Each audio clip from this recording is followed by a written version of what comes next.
po sa bawat isa. Ito na po ang ating last night. Ayan. Pero hindi pa po tapos ang Panginoon. Amen? Amen. Excited po ba ang lahat? Excited ba? Excited po ba ang lahat? Oh! Praise God! Binibigay ko na po.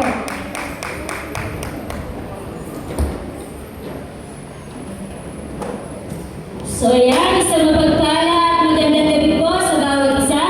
Sabi nga po ng ating kaputing, excited na po ba tayong lahat? Yun, medyo excited na compare kanina. So ngayon po ay muli tayong makakatanggap ng panibagong revelasyon, panibagong pagpapala, panibagong himala na ipararanas at ibibigay sa atin ng Panginoon. Handa na po ba kayo? Amen. So tayo po lahat ay handang-handa na. At hayaan niyo po na sa gabi ito ay ipakilala ko po sa inyo ang lingkod na gagamitin ng Diyos sa gabi ito. At isang karangalan po na ipakilala ko siya sa inyo po. Siya po ay isang senior roadmap facilitator na naka-assign sa Visayas. So ang layo, pero ngayon ay nasa Laguna. Amen? Purihin ang Diyos. Siya din po ay isang head ng Intercessor Transformation of Laguna. Amen po. So ang lingkod po ito ng Diyos ay napakaraming ministeryo na ginagampanan. Ito ay dahil sa kabutihan ng ating Diyos sa kanyang buhay. Amen?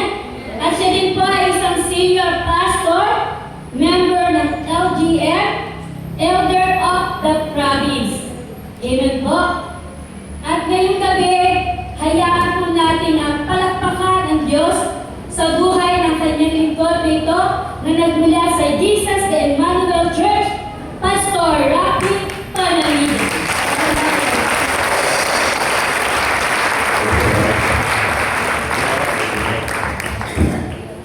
Salamat po. Magandang gabi po sa ating lahat. Kumusta po kayo? Happy New Year po. Tinatalag yung mga kasama ko. Alam meron ang pastor, mag-iaya ako sa kanila. Sabi ko, hindi ko masyadong na-interview si Pastor Orwin. Pero parang sa Bible School, parang spiritual emphasis week, ano? Yung training ninyo na revival nights. Sabi ko, sana makapag-visit kasi alam nyo Sunday, marami pong mga gawain tayo. At alam ko na yung previous nights ay may ginawa ang Panginoon. At niniwala ko ba kayo dahil mo nangyari sa first miracle sa Cana? Di ba ba? Na ang sabi ko eh yung alak, yung tubig na naging alak. By the way, oil was hindi po yun yung fermented na nakakalasing, kung hindi po yung pure fresh grape juice. Nireserve na ng Panginoon ng the best hanggang sa huling oras.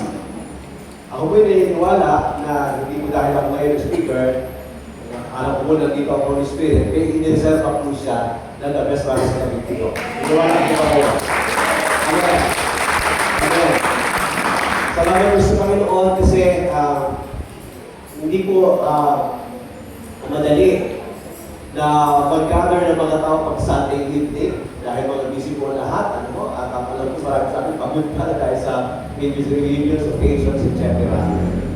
Pero nung ibinigay ko rin pa sa Orwin sa akin, at by the way, salamat po sa Orwin, yung mga pastors na nandito ngayon, yung sinabi niya, hindi, walang text. Sabi ko, ano kaya ang gagawin ko text? Huwag yun ang challenge, no? Kasi ang tema po ninyo is miracle is at hand. Miracle is at hand. Kung namin kukunin ko lang which means Exodus, na yung si Moses, yung staff niya. No? Pero lalabas ko, miracle is in your hand, iba po yun. No? So, I kept on praying and blessed be the name of the Lord. Binigay niya sa akin itong text na ito para po gamitin po natin spiritual basis. Including po ako ng homiletics, na kailangan meron tayong spiritual basis, And tonight, I would like to use John 14:12 sa the Passion Translation. Ang sabi ko ng the Passion Translation sa John 14:12 ay ganito. I tell you, despite this truth, the person who follows me in faith, believing in me, will do the same mighty miracles that I do, even greater miracles than this, because I go to be with my Father.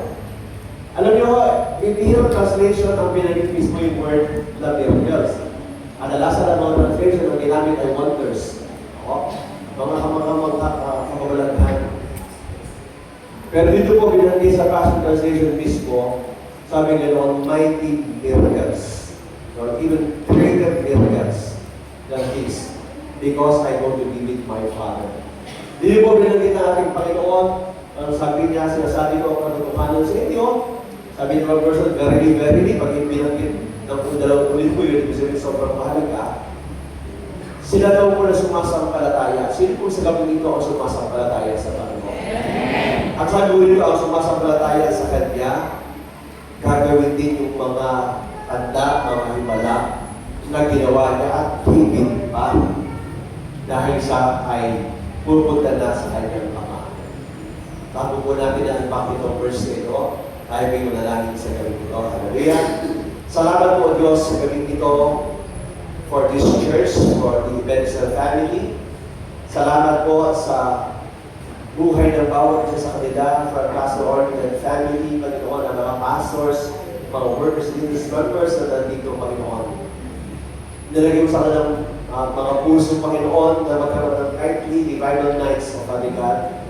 Upang Panginoon, pasimulan ang taon ng 2026, Panginoon, na on fire, revive o Father God, Panginoon, na patuloy, Panginoon, ang panibagong sigla ay maranasan mo ng bawat isa upang, Panginoon, matakila at kaluwalhati ka, Panginoon, sa ministeryo dito, sa iglesia dito.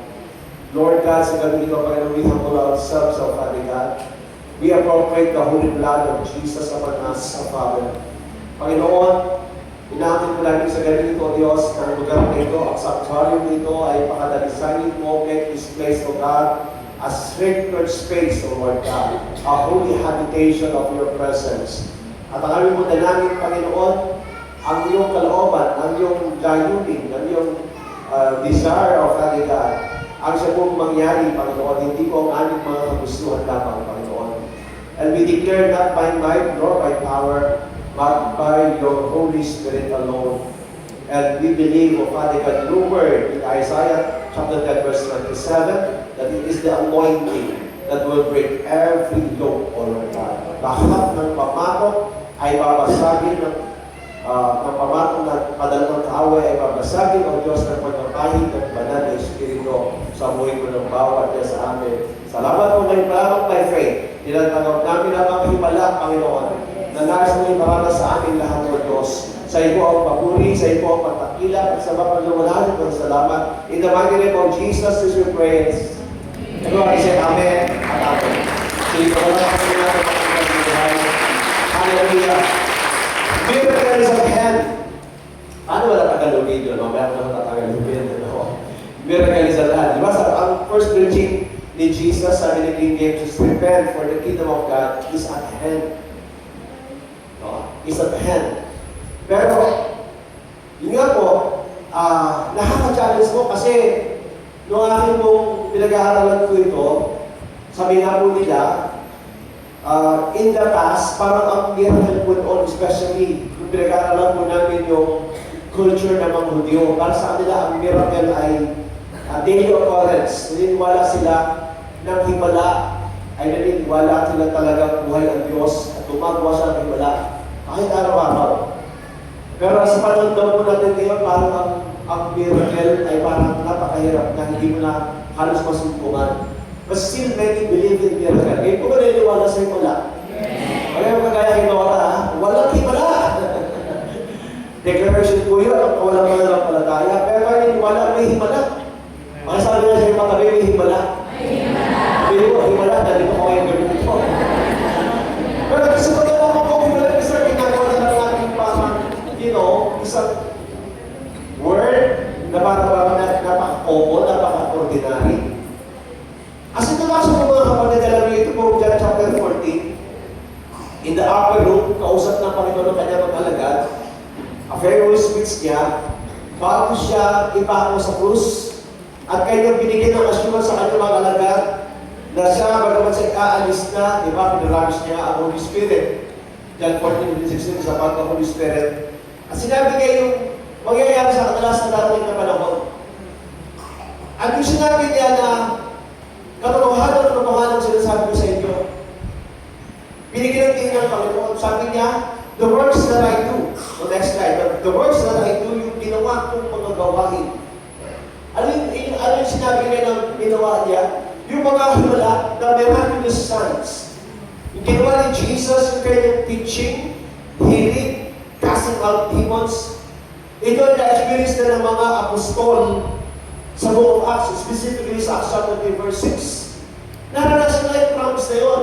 Naalala ko tuloy, di ba, si Elisha, bago kinuha si Elijah, ang hiling niya, ang talagang kinocovet niya, double portion ng anointing. And sa buhay ni Elisha, sure, no? Yung mga na-double yung mga miracles na number 4 ni Elijah in the time of Elisha. Kasi nung kinakawit na din sa that double portion ng anointing. Dito nagbitaw ng pangako ang ating Panginoon. Sabi niya, nakita niyo, naranasan niyo mga himala. Pero dahil ako'y pupunta na sa aking Ama, greater works. Higit na nakila ang mga magagawa. Alam mo, matagal mo. Tinitingnan niya talatang yan noon pa, even during Bible school days, sabi ko, ibig sabihin kung susumpas pa natin, maralampasan pa ba natin yung ginawa ng ating Panginoon? Pero hindi po literally gano'n ang ibig sabihin po noon. Ibig sabihin po noon, okay, dahil ang Panginoon during that time, as a man, kinosis siya ay nakatawang tao, siya po ay hindi omnipresent. Siya po ay confined sa kanyang human body, in the flesh. Kaya, kung gagawa siya ng himala ngayon sa kabanbanan, hindi siya pwedeng gumawa ng himala sa Los Baños. Kasi, confined lang siya sa kanyang katawan. During that time na siya ay nagkatawan tao. Pero, sabi niya, dahil ako'y pupunta na sa Ama at the Holy Spirit ay bababa, greater works, ibig sabihin, greater quantity. Kasi kung saan dalawa o tatlo all over the world ay nagkatimo sa pangalan ng ating Panginoon, siya inanto doon. Samantalang siya nakakagawa at ating himala sa isang specific lugar, specific locality, specific time, given place, yun lang. Hindi kagaya ngayon because ang Paracletos, the Holy Spirit is now here. Kahit saan magtipon-tipon na may nanampalataya, pwede gumawa ang Panginoon ng mga himala. Kahit saan, sabay-sabay, simultaneous. Kaya sabi niya, dahil sa ialis na greater quantity, reach and duration across centuries globally because of the widespread work and presence of the Holy Spirit. Sinasabi niya, not in terms of quality. Hindi natin pwedeng malagpasan ng Panginoon kasi siya lang ang Diyos eh. Pero in terms of quantity, in terms of geographic scope, higit na maraming himala ang mangyayari sa mga sumasampalataya. Amen po ba? Yes. Tayo po ba ito kung sumasampalataya? Yes. Amen. Ngayon, ang challenge sa akin mo na ako nag-prepare ng message na ito, naalala ko palagi yung first year marinig, di ba? Pag tagapagsalita, mahaba ang mga class, mahaba ang mga sermon niya. Kasi ito kanina umaga, sayang ang malinis pa naman, no? Kaya ang delikado kayo kasi ito na isip ako. Pero buti na lamang, kung sabi ng speaker na yun, umarinig ko sabi niya, ngunit may kasabihan ko papalad ang nagme-mensahe na sa sermon ng maiksi kasi naiimbitahan ulit. Kaya, mas gusto ko yung pakalawa kasi orange. Para maimbitahan ulit, you know? So, ano ba yung miracle? What is a miracle? Sabi ng definition, it is a supernatural event, an unusual working of God, or a superior agent. It's either God, or His servant, a prophet, okay, a man of God, that goes beyond the ordinary. Kaya wala eh. Hindi ito ordinaryo. It's not the ordinary course of nature, often through divine will or providence. Kaya na supernatural. Yung idea ko last year,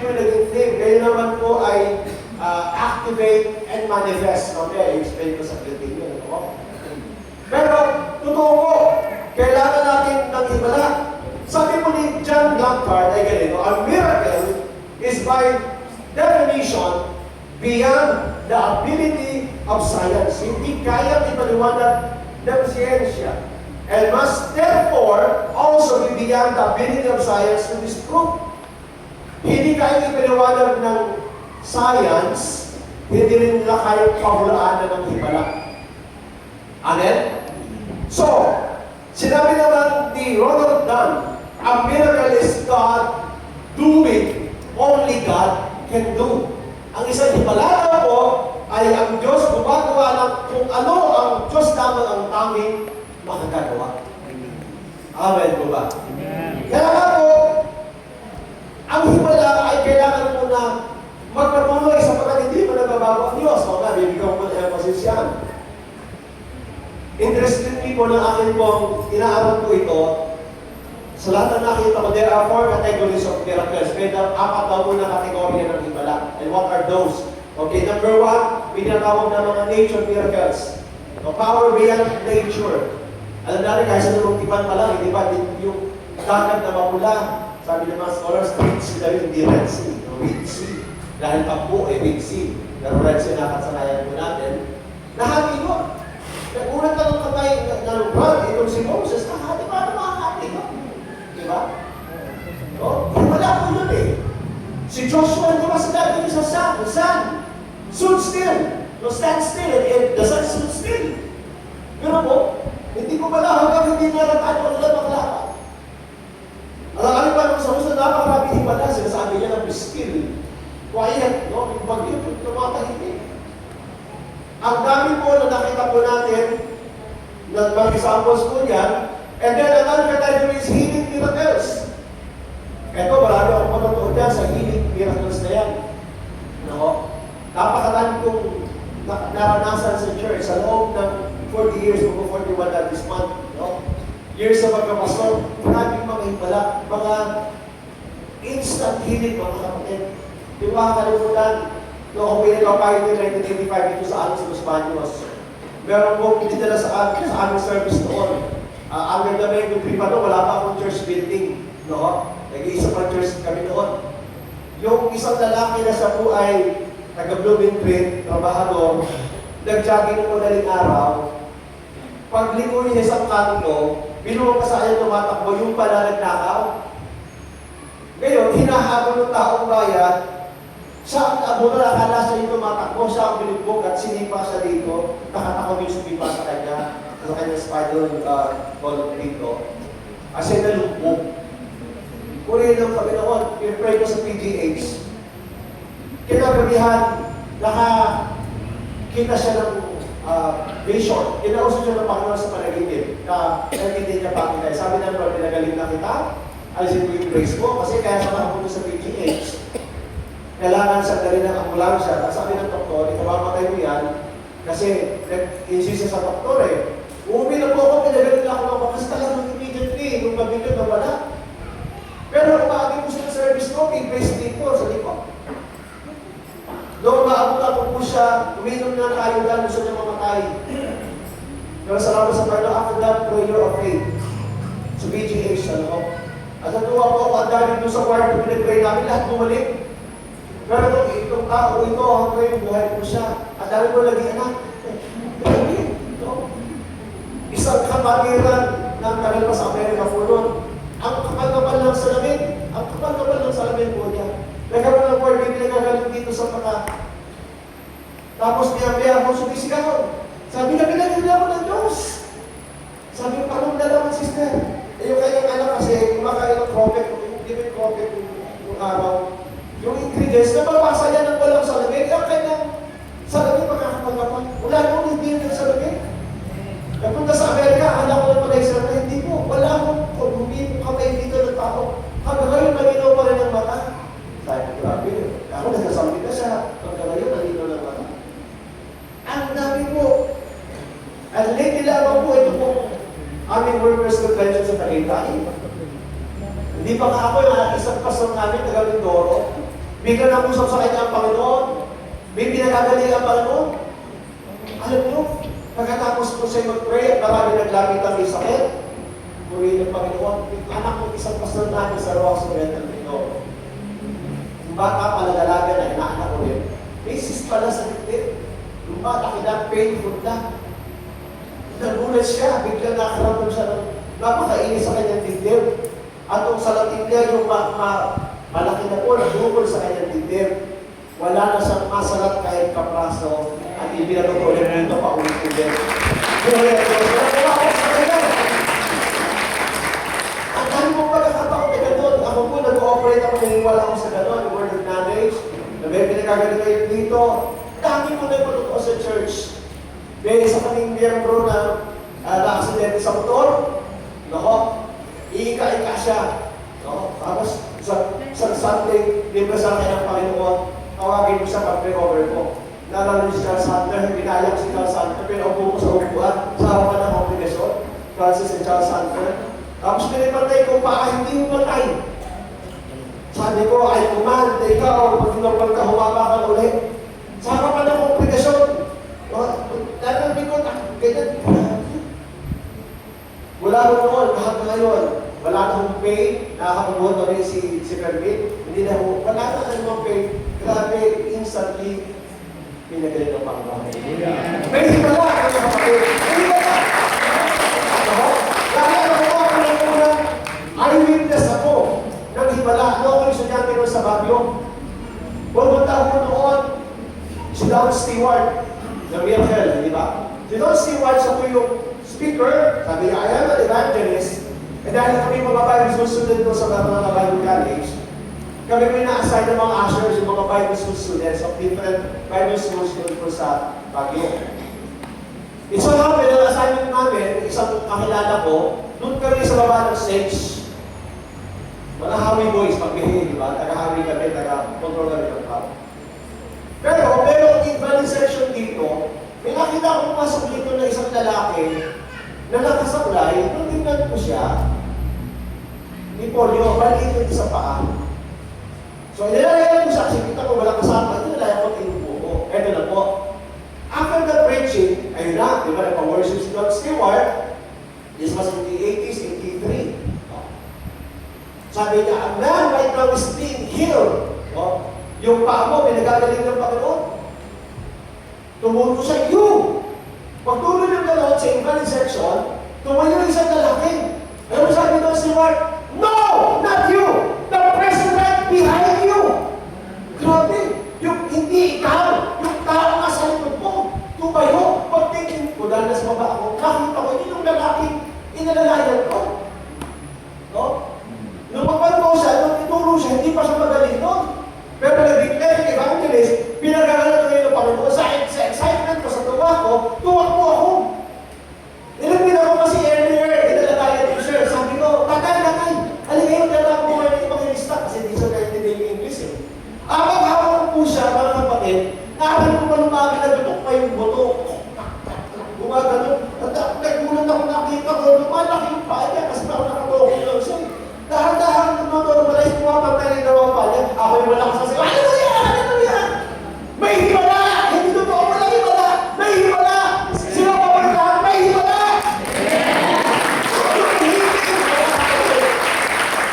Actually, yung kabataan na sasabi ko sa inyo, yung nanay niya gusto. Yung minsan din may World's Convention kami, yung nanay naman niya napasok din. No? Mas malaki, mas matindi ang kanyang lump sa kanyang breast. Grabe. Tapos, nung nagkaroon, meron dito pinagagaling yung mga bukol.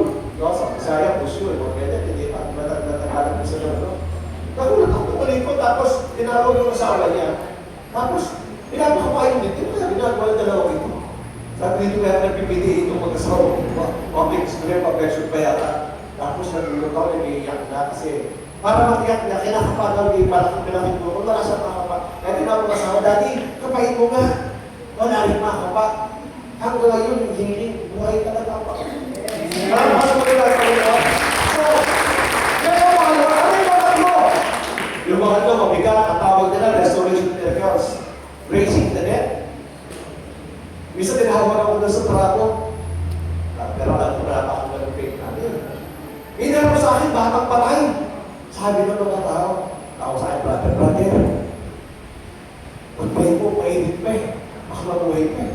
Pero kung di ba, wala akong faith eh.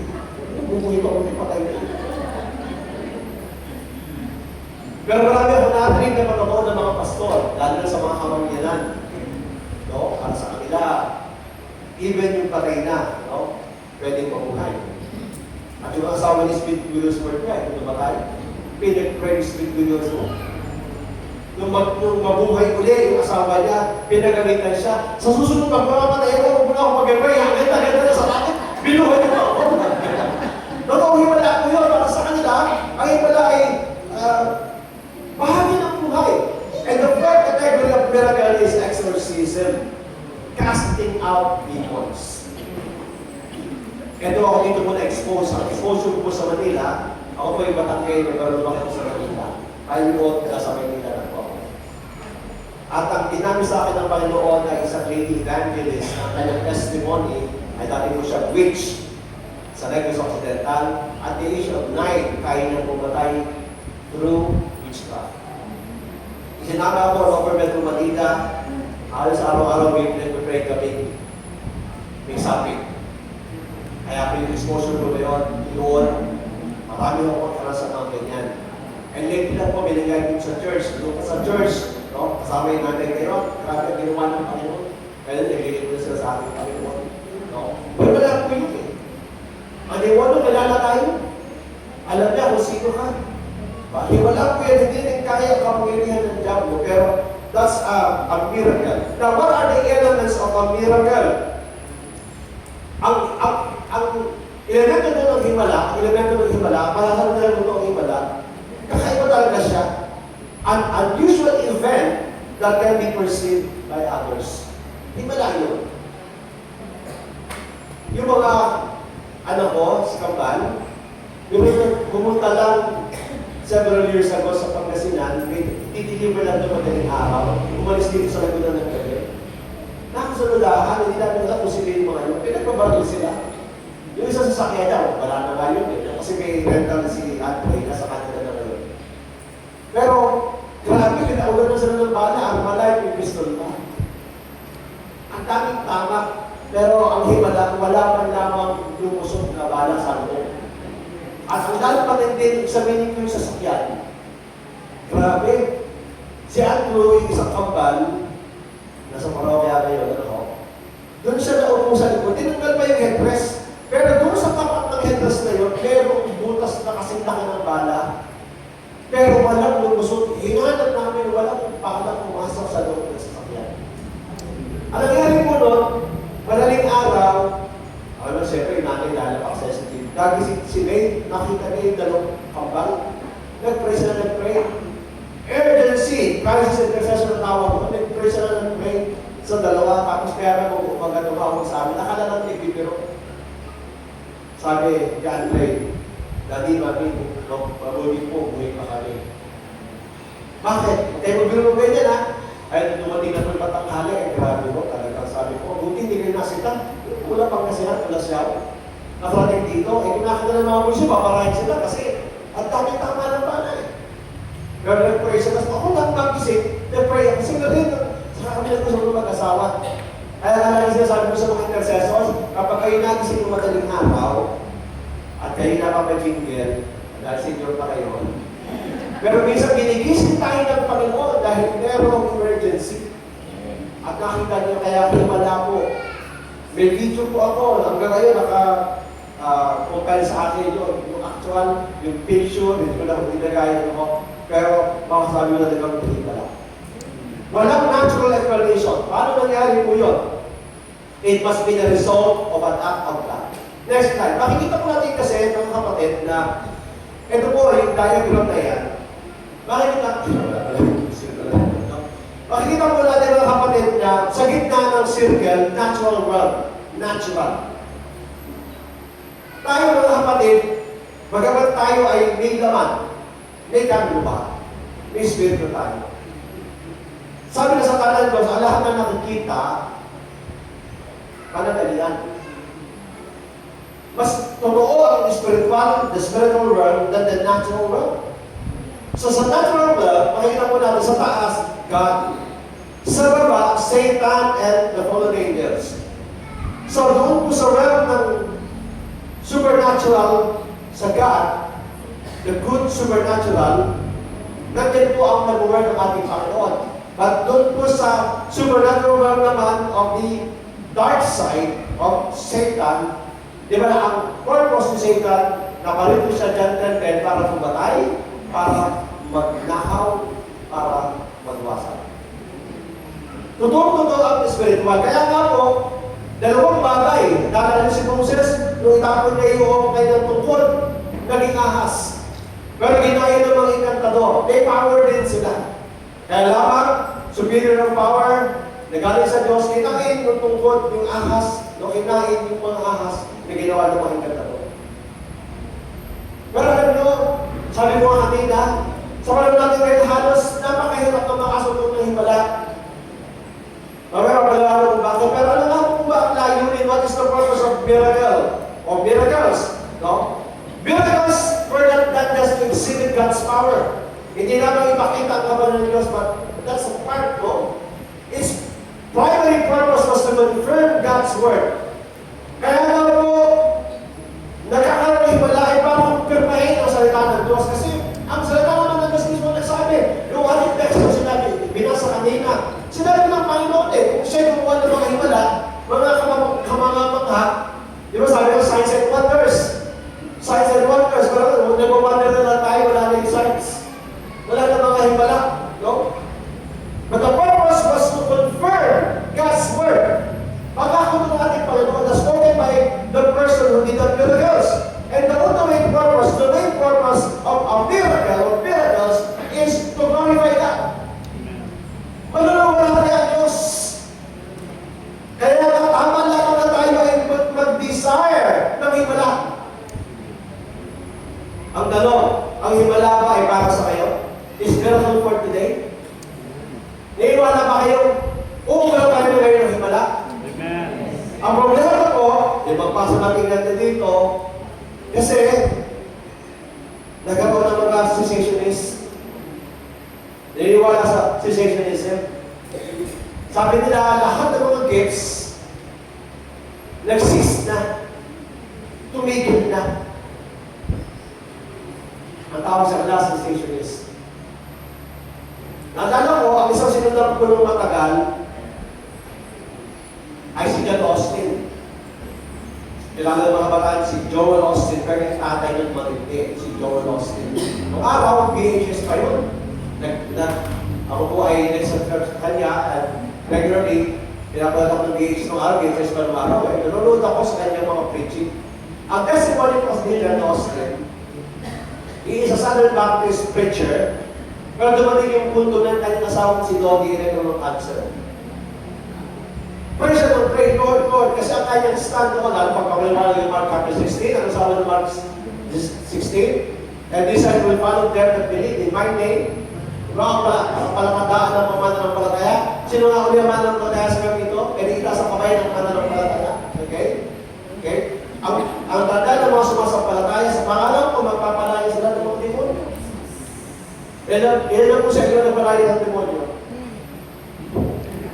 Kaya ang gawin di ba? Pag hindi kakasama ng demon, lumayas sa Satan ng Jesus! Ay ayaw mo lumayas, ako lalayas! Pero sabi sa Satan ng Diyos, ang sumasampalataya ay magtataglay ng ganito mga tanda. Sa pangalan ko, magkapalaya sila ng mga demonyo. Magpaparang sila ng mga sa may sakit at ang may sakit ay magaling. Okay? So sabi ni John Austin, dahil sensationist ka, sabi, hindi mo ka doktor na, bakit kailangan pang, di ba, ng divine healing? Pero magkasakit ng kanyang asawa, sabi, Lord, nandito. Doon ko namin yung preaching na sabi, dumating yung punto yung history ko ng Lakewood Church sa Houston, Texas. Sabi niya, literally, sinarato ko na aking library. Kasi minsan, ang paso, parang ang sukatan na ano, hindi niya kasi ang ating libro. Sinara niya lahat yun. For the very first time daw, ang tanging binasa niya lang ay Bible. Eh, paulit yung nakita niya sa Gospel, sa Book of Acts, katakot-takot ang hiling. Sabi niya, Lord, doon sila sa Panginoon, kung ikaw talaga ay Diyos na himala, lumuha ka na himala. Pagalitin mo ang asawa mo. And then nag-pray sila, nag-fasting sila, for the first time talaga umiyak sa ating Panginoon. Ang naituro sa kanya, cessationism eh. Tapos na yan eh. Tapos na yan. Hindi na para ngayon yan. May tinatawag siya ng Bible days. Tapos na. Pero dahil mas smoking pala ng palataya, alam na simula siya, hindi kagad ang asawa niya ang gumaling eh. Nag-pray siya palagi. Sabi niya, di ba sabi mo, Lord, huwag nagpatong mo kayo sa sakit. So nagulat yung kanyang kaya na disiplina siya eh. No? Kasi nag-practice siya, pinag-pray over niya yung mga tao. Sabi yung first 100 na pinag-pray ko, walang gumaling. Marami na namatay pa eh. Sabi niya na, wala yata akong give of healing yata eh. Give of healing. Pero sabi niya, talagang niniwala siya. Kasi sabi niya, sumunod, ayun na, nagkaroon ng mga himala. At pagkatapos noon, sunod-sunod na himala ang naranasan niya. Una si Lord Austin, yung kanyang manugang, na grabe yung ay kanyang allergy, na kahit ano, allergic sa lahat ng bagay. Grabe ito. Pero at dami kaya doon nagsimula yung Faithful Church. Kaya sila naging Oasis of Love at grabe yan, napakadami healing and miracles. Isa pa, si Bill Johnson. Grabe ang mga testimonies doon sa church. As in, prepare ako sa mga tao. Pero there's a whole year right na video make that. Isa nag-testify na Mexican, kadaganan ng train, halos natulog yung buto. No? May bakal na sa katawan instantly. Nahit. I tell you, hindi nagbabago ang Diyos eh. Kung may mga cessationists, tayo naman, kung kayo kapananay ko, kung tayo parehong nasa parehong barko, ang tawag sa kanila, sa atin, to be exact, is continuationist. Continuationist tayo. Ibig sabihin, tuloy pa rin ang himala. Hindi na nagbabago ang Diyos. Gumagawa pa rin ang ating Panginoon. Hanggang sa mga ito, may himala pa rin. Kaya yung bilhin na lang yung walang himala. May himala eh. Kaya lang, itong December lang, kami nag-workers kami sa Tagaytay, Mission Camp. Grabe yun. No? Nag-soaking night kami, revival night din. Tapos na ako mag-minister. Grabe yung presence of Lord. Lumabas sa akin, pastor na ako. Pastor, hindi ko, may word ko on Lord sa akin eh. Pero kung pinapagod ko, sige na po, ano yung mic? Nagkapag lang siya. Pero sabi niya, Panginoon, may pinapagod ko yun. Lalo kung matindi ang sakmo, lumapit ka. Wala mo na lumapit. Alam mo, minsan sa altar ko, minsan, ang galit eh, ayaw lumapit. Sabi niya, nag-iisis ako, alam ko, word ito ng Panginoon. Bibigyan ako ng tatlo. Isa. Nanakot pa eh, no? Dalawa, ayun, yung nakita niya. At yun, yung nagpabili sa ating Panginoon, nagulat kami sa mga testimony. Grabe kayo. Instant healing. Paano mo tuliwanag yun? Wala namang in-introduce at nagamot or anything, surgery, pero gumaling. Gusto ko lamang pong kunin ilang mga quotes pa bago tayo magtapos sa gabi ito. Kasi ang importante sa gabi ito, for God to show up, for the Holy Spirit to show up. Okay? Sabi nga po ni Dennis Alexander ay ganito. If we start with the dogma, ano ba yung dogma? Tama ang doctrine. No? Ang dogma is man's interpretation of a doctrine. Kung ang ating interpretasyon, okay, sa dogma, that miracles are impossible, imposible na daw po ang himala, then clearly they are impossible. This is a statement, not an argument. Sabi ganoon, kung sinasabi mo sa maniwala mo lang mga himala imposible, eh malinaw ng imposible ka. Dahil naniniwala ka, imposible ang himala. No? At ito ay isang pangungusap, hindi ito nakipagtalo sa'yo. Nagulat ako, nung nag-research po ako, next slide, kilala niyo itong mamang ito? Pakipahin niya. Nagulat ako yun Einstein, nasabi ni Einstein, there are two ways to live. May dalawang paraan para mabuhay. You can live as if nothing is a miracle. Pwedeng mabuhay ka na para magang walang himala. But you can live as if everything is a miracle. Pwedeng mamili ka, na mabuhay ka, na maniwala ka ng lahat ng bagay ay himala. Ito ano ba din eh? Nakabasa ko ng mga testimonies sa isang mayaman, yung sakay nasa ospital, alam niyo na, hirap na hirap sa respiratory niya, pakit-paal mo oxygen, sinasay nyo lang nakaranas ng mga oxygen, ako dito eh. Naranasan nyo na lang? Tapos, never umiiyak. Sabi ko, anak, huwag kang mag-alala tayo. Mamayahan natin lahat yan, ano mo, bill mo din sa ospital. Kahit mahal yung dami ng oxygen na ganyan. Hindi, anak, hindi ako naiyak dahil mabayaran eh. Eh, bakit yung naiyak? Eh, kasi po, sabi gano'n, ngayon ko na-realize, hindi tayo nagpapasalamat sa Panginoon. Yung natural oxygen, hindi ko rin. Eh, hindi natin pinagpapasalamat. Imagine, sabi na lang isang author, just for a second or seconds or 1 minute, i-withhold ng Panginoon ng oxygen sa mundong ito, patay tayo na lahat. Kaya mag-isip pa lang natin, kapatid, himala tayo yun. Nagkako si Einstein eh. Dahil di mag-himala, hindi lang natin i-recognize. Pero hindi kami ang himala sinasabi natin ngayon. Ang sinasabi natin bukod doon sa common grace. Common grace yan eh, di ba? Ang Diyos, nagpapasikat ng araw, both to the wicked and to the good. Di ba? At kahit gano'n, pag may bagyo, hindi naman binabagi, mga masama lang eh. So, babay din tayo, pag nagbaha, hindi ba? Common grace kasi, okay. Pero bakit na sinabi niya? Sabi ni D. Martin Lloyd Jones is this: miracles are not meant to be understood. Hindi raw po ang layunin po ng himala ay para maintindihan mo ang nakuha natin. Kasi sabi niya, they are meant to be believed. Hindi tayo paliwanag at huwag na natin pang kahit ipaliwanag pa. Himala ka. Ang layunin niya ay ating paniwalaan. Manampalataya tayo. Ilang mga quotes pa. Sabi nga, the Christian faith cannot stand without miracles. Kung sinasabi natin tayo mga Kristiyano, okay? Pero hindi tayo naniniwala sa wala, hindi tayo ang ating pananampalataya. Kasi ang Kristiyano pananampalataya ay mahimala. Di ba? Kaya sabi nila, may tatlo ka mga bagay na mangyayari sa langit pagdating ng pangkalawang. Ang una, magtataka ka yung mga sama. Nandun yun. Kilala mo ang sama kung nasa muntong ba't nasa langit? Ang pangalawa ang mga sa bagay. Yung akala mo pupunta ng langit, wala sa langit. At ang pangatlo, ikaw bakit pupunta sa langit? Biyaya na mo ng Panginoon, hindi ba? Sino ba sa atin? Hindi ba magpapamulat sa Diyos? Wala. Pero hindi tayo ang pananampalatayang Kristiyano kung walang pananampalataya. Sabi ni Samuel Chadwick, the church that does not work miracles is D-E-A-D. Ang isang iglesia na hindi nakakaroon ng himala ay patay and ought to be buried. Kailangan ilibing na. Kaya nga, maganda po itong ginagawa nyo ngayon. Declaring miracle is at hand. Nandyan ang himala.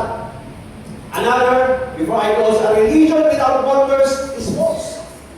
Ang isang pananampalataya religion na wala mga kamangkamahal ng ganyan na karanasan ay palso. A theology without wonders is heretical. Kasi yung foundation of Christian faith, mga kapatid. Ano sabi ni John? Kung susunod ang lahat ng mga himala, of course, hyperbole. Nang ating Panginoon, hindi kakasya lahat ng mga libro. Sabi ng iba, siguro nga kasya dahil may mga hard drive na, hindi ba? Pwede na siguro. Ibig sabihin lamang mga napakadami talaga, hindi na i-record lahat. Yung mga ginawa ng ating Panginoon, pero napakadami. Kaya babalik ako sa Taiwan, miracle sa tayo. Ano bang ibig sabihin yan? Diba, nasabi ko kanina, di ba yung sinabi ng Panginoon, repent, metanoia, for the kingdom of God is at hand. O ibang version, repent, for the kingdom of God is now here. But what does at hand means? Pag sinabi at hand, miracle at hand means nearby. Nandyan lang ni wala. Nandyan lang siya. Bakit nandyan ang Panginoon eh? At hand means readily accessible when needed. Kung kailangan mo, ay lang abot kamay lang. Sabihin natin, abot kamay. Abot kamay lang ang himala. Abot kamay lang. Kasi natin sa pwede kamay. Kung kailangan ang himala, abot kamay lang. Sabi nga doon, at hand means close in time. Maaaring seconds na lang. Minuto na lang. Maaaring nag-pray ka. Di ba? Hindi mo malakot na himala, pero at hand na siya. Anda na yan. And the best na gusto ko, pag sinabi daw at hand, it is about to happen. Mangyayari na. Mangyayari na. Yun ang ibig sabihin ng miracle is at hand. Kung ano mga kapatid, niniwala ba kayo sa gabi ito? Hindi ko alam kung ano nangyari the previous nights. Pero miracle is at hand. Miracle is about to happen. Sabi ni G.K. Chesterton ay ganito, the most incredible thing about miracles is that they happen. Ang kamangha-mangha sa himala, nangyayari talaga siya, nagkaganap siya. No? At bago ako magtapos, sabi ko ni Charles Haddon Spurgeon, the greatest of all miracles is the salvation of a soul. Amen. Pinakalaking himala sa lahat. Kalaking pinakalaking ng himala. Ang pinakalaking himala sa lahat ay ang kaligtasan ng kaluluwa ng kapatid. Hindi lamang yung kagalingan. Hindi lamang yung financial provision. Salamat sa Panginoon. Nung ako ay pasyal sumunod sa aking Panginoon, excited ako. Kasi nasa Manila ko, sabi ng mga Kristiyanong nakilala ko, sige Brad, mag-versus ka, susuportahan ka namin. Hindi, kabataan pa ako nun eh. Excited ako. Sabi ni isa, ito bless you monthly. Ito. Pero ko, dami mong pera. Magaling ng Bago City, isipon tuloy, walang dumating. Kaya tinuro ako ng paano ng faith. The greatest of all miracles is the salvation of a soul. Ano ba ang value ng soul? Mark 8 says, for what it promised a man, if he will gain the whole world, will lose his only soul. So what will a man exchange for his soul? Sabi ni Pedro, hindi tayo tinubos sa mga makita ng pilak, ng ginto, ng mamahalin ni Yes. Ang ibinatubos sa atin ay tubo ni Kristo. Isang kaluluwa lamang. Kaya nga sabi na sa Talan Diyos, isang kaluluwa lamang magbubuhay sa Panginoon, daksa sa kanil ng nagbubuli sa langit. That is the greatest miracle. Kaya kung wala kang sapat na, para tayo mag-celebrate, sapat na yun, para tayo magpasalamat sa ating Panginoon. But I'm not discounting na hanggang ngayon pwede kumuha ng himala ang Panginoon. Mahaling sa gabi ito, kailangan ng himala.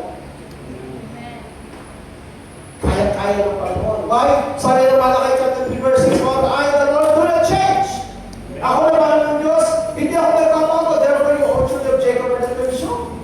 Sabi nga na, I am the God of all flesh, nothing is too hard for me. Ako ang Diyos ng lahat ng naman. Walang bagay na mahirap para sa akin. At confirm niya sa Hebrews 13, Jesus Christ is the same yesterday, today, and forever.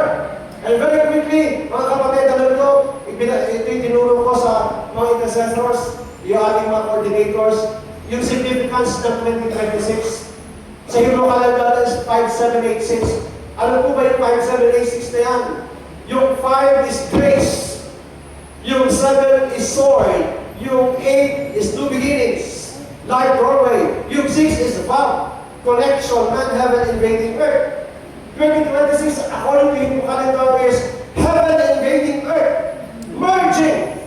Kaya natin po malapit tayo. Kaya nga, this year, 2026, vow is the hook or connector. 2026 is the year of divine connection and manifestation. Ito po yung symbol ng vow. Yung sumunod. Okay? Yan po yan. Sa key interpretation, niniwala ko na yung iba niniwala sa Chinese calendar, sa Gregorian calendar, yung Mayan calendar, extinct na. Pero bakit hindi na tinitingnan ang Hebrew calendar? Ano ang key interpretation ng 5786? Okay? Number 1, divine connection. Iba po kayo ng group ng Panginoon, nakikita ko yan, meron ng mga spark ng revival na nangyayari. Okay? Second, manifestation and establishment. Hindi ko na-expound lahat po yan, pero marami kayo makikita, magiging tangible yung pagkilos ng Panginoon sa ating kalagitnaan. Pangatlo, awakening and revival. Hallelujah. Magkakaroon po ng papalitan ng sigla. Maraming manunubalik po sa ating Panginoon. Pangapat, holiness and health. Ang shalom, hindi lang peace. Pag sinabi ng shalom, completion, satisfaction, holiness. Kaya kung sinabi ng shalom, but nothing missing, nothing lacking, nothing broken. 2026 is wholeness. That is, kung alam natin, yung radar ng ating Panginoon. 2026 is alignment and adjustment. Okay? And double portion of rejection, ibig sabihin, yung mga dati nakaranas ng rejection, i-restore ng Panginoon ang lahat kung ninakaw ng kaaway. Kaya as I conclude sa gabi ito, alam nyo, napili ko ng IDL, the theme for this year is Activate and Manifest. Okay? Ang ating pong verse ay Ephesians 2:20. Ano sabi ni Ephesians 2:20? Now to Him who is able to do far more abundantly than all that we ask or think according to the power at work within us. Kung iamin mong itindihin, no, ang talatang ito sa Kanya na nakakagawa ng higit pa sa kaya natin isipin. Isipin mo yun, di ba kapag mag-i-imagine ka, kaya mo ba dahil Superman? No, kaya sa imagine, imagination mo eh, pag i-imagine mo. Pero sabi sa ito ng Diyos, kaya nang gawin ng higit-higit pa, exceedingly, abundantly, above all that we can ask or think, or what we can even imagine. Ganun ang Diyos natin eh. He is a supernatural God. Pero ano sumunod? Ang dulo ng verse, according to the power that work in Him. No! According to the power that work within us. Sa iyo at sa akin, kung sumasagot tayo, ang Diyos na ko His blood.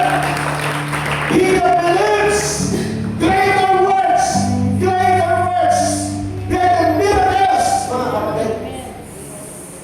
Kaya sabi nga nila, kung ang pipeline mo ganito ng kalaki, yung tubig na aagos ganyan lang. Kung ganyan kalaki, ganun din. Pero kung ang laki ng sunset of ganoon, according to your faith, according to your faith.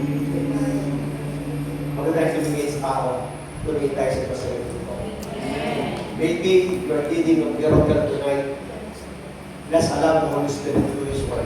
Let's all stand on our feet. Let's worship the Lord right now. Let's soak in His presence. In the presence of God, there is joy, there is peace, there is freedom, there is healing, there is deliverance. Hallelujah. The grace of